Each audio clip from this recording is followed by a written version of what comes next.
So the images are going to be pretty stark when he arrives in North Carolina. The congressman from High Point, North Carolina is with me now. That's Mark Walker, chairman of the Republican Study Committee and on the House Oversight Committee as well. Sir, good day to you. My best to you and everybody in that state. I know you guys are dealing with a lot more than I think people even realize. What do you want the president to understand from that visit today? Well, thank you, Bill, and you and your team have provided great coverage throughout the last 6 or 7 days. We want to make sure that he understands the magnitude. The White House has been very proactive instead of reactionary in this process. Brock Long and FEMA have done well. We want to talk about we have 16 major rivers that are going to be cresting. I know the brunt of the storm hit last week, but as North Carolina has the major rivers, flooding is still a huge issue throughout this state. 300,000 people still without power. Just yesterday, Mike Fox and the DOT did a great job getting one road into Wilmington, a town of 120,000 that was completely cut off from the rest of North Carolina.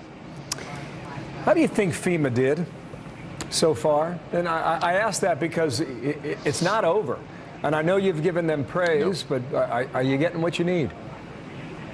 I think we are at this point, but I would also add this. In fact, this morning driving over, I thought about going back 5 years ago to Moore, Oklahoma with the tornado that was devastating. And I believe Harry Smith and Brian Williams did one feed, just enough power.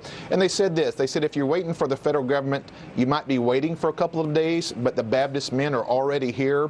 I use that to say the Red Cross, the Baptist men, neighbor helping neighbor, from the coast to the mountains. North Carolina has this spirit, this attitude. We want the federal government to come in. We're going to need the federal government. But hey, fellas, we're not waiting for you. We're going to get this job done now. We've seen that kind of spirit throughout the state level, throughout the local level. Local law enforcement, responders, sheriffs throughout the different counties are sending relief teams, swift water rescues. Everybody has jumped on board. And I will tell you this, serving 2 years on the Committee on Homeland Security, I was very proud of North Carolina being recognized as arguably the #1 state when it comes to emergency management and emergency preparation. We've needed that this past week. We hope the president certainly acknowledges that, but also for those of us on the federal side, we've got to continue to do our job as well. My sense from being down there last week was that a lot of folks thought the storm would come and go, and then by Saturday, life would be back to normal. I don't think anyone anticipated what you're seeing now, and so many have said it's far worse than Matthew 2 years ago. I think it's left a lot of people in a state of shock, frankly, sir. I think it has. I was driving a Sunday evening, just driving through central North Carolina, stopping in and visiting some of the shelters, one of my counties, Lee County, that I represent, and there were people, this is 2.5 to 3 hours inland, that were there from New Bern, and talking with these wonderful people, these displaced people. You used the word shock. I think that's a very accurate description, is just trying to realize that they had to escape with just what they could hold in their arms.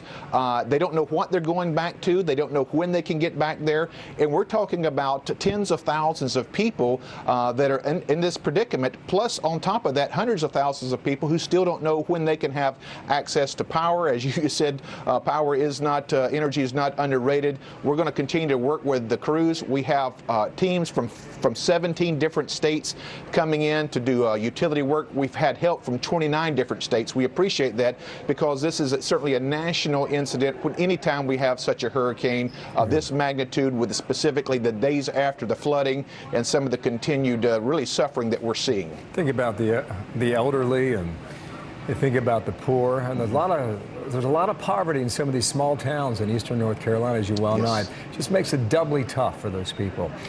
Will you be able to see the president? Will you head to the coast to see him today, or will you make it that far?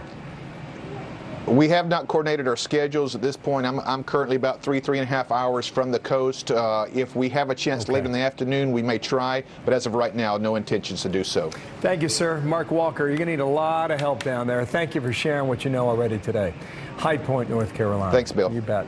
Just by the way, where he is right now, and you're a good I mean, if you could drive on a normal day, you're probably 2 hours from the coast where he is. But nothing is normal in North Carolina now, and that drive would take you 4 to 5 hours. I heard you had quite a trek back to try to get to the airport. It was something else, Sandra.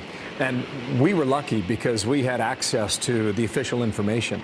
And they gave us one of the most circuitous routes you could not find it on your own. This is like trying to solve a jigsaw puzzle to find the right roads. Turn at this fallen tree. I shared them with you. It was, Jonathan, Sari, and others. They led the way, and we helped out each other. CBS and the Weather Channel and Swedish television. We're all in it together down there. But what he says about one road into Wilmington, I think our viewers need to understand. Wilmington's kind of on the high end of a bathtub, as I was describing. You got the Atlantic Ocean on one side, and you got all these rivers that come in and around and surround the city. And those folks have been cut off for some time. So our best to them. Hang in there. We'll pull them for you. The president's about to take off there. We'll follow his travels. Meanwhile,